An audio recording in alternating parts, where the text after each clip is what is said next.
Hello friends, నేనైతే ఈరోజు carrot potato curry వండుతున్నాను. అది ఎలా చేయాలో చూసేద్దాం రండి. ఫస్ట్ స్టవ్ మీద కడాయి పెట్టుకొని దాంట్లో కొంచెం ఆయిల్ వేసుకొని దాంట్లో కొంచెం ఆవాలు, కొంచెం జీలకర్ర, 2 ఎండుమిర్చి, ఒక మీడియం సైజు ఉల్లిపాయ, కొంచెం కరివేపాకు, కొంచెం శనగపప్పు వేసుకొని వాటిని బాగా వేయించుకున్న తర్వాత కట్ చేసి పెట్టుకున్న క్యారెట్ ముక్కలు కూడా వేసుకొని బాగా కలుపుకోండి.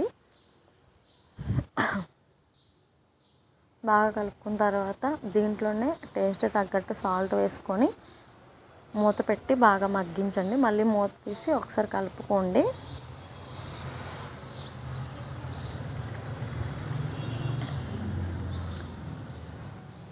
కలుపుకున్న తర్వాత దీంట్లోనే ఒక మీడియం సైజు 4-5 పొటాటోస్ వేసుకొని వీటిని కూడా బాగా కలుపుకోండి.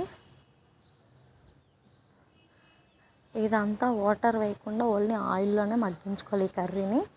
అలాగే బాగా కలుపుకోవాలి. దీంట్లో 1 టేబుల్ స్పూన్ కారం, నేను హాఫ్ వేస్తున్నాను, అందుకని 2 టైమ్స్ వేసాను, అందుకే మీకు అలా కనిపిస్తుంది. 1 స్పూన్ కారం వేసుకోండి చాలు. కారం కూడా వేసుకున్న తర్వాత బాగా కలుపుకోవాలి. బాగా కలుపుకొని మళ్ళీ ఒకసారి మూత పెట్టుకొని మళ్ళీ ఒకసారి మూత తీసి బాగా కలపండి. ఇప్పుడు దీంట్లోనే కొంచెం గరం మసాలా కూడా వేసుకొని బాగా కలుపుకొని అలా మూత పెట్టుకుంటూ మగ్గించుకోవాలి క్యారెట్ని. అంతేనండి, కర్రీ అయిపోయింది చూసారా. ఇప్పుడు దీనిపైన కొంచెం కొత్తిమీర వేసుకోవాలి. మీకు నచ్చినట్టయితే లైక్ చేసి, షేర్ చేసి, సబ్స్క్రైబ్ చేసుకోండి. Thank you for watching. Bye.